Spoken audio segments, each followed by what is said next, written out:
Assessore Pizzimenti, oggi in giunta è passata una delibera importante che riguarda il futuro di Trieste Airport. Di cosa si tratta?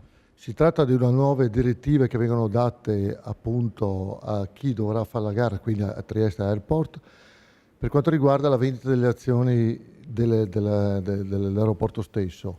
La gara precedente era andata deserta, abbiamo confrontato i vari punti per capire quali erano le criticità di questa gara e è stato così intanto deciso quali sono le linee guida da dare appunto alla nuova gara. Fondamentalmente sono due, anzi tre. La prima, che la maggioranza venga data subito al 55% a chi investe appunto l'aeroporto. La seconda, che i parametri di valutazione del nuovo soggetto si sono ridotti da 5 a 3. La terza è che si calcoleranno e si vedranno i benefici di questa nuova società che verrà fuori con l'ingresso del privato dopo 4 anni e non più dopo 3.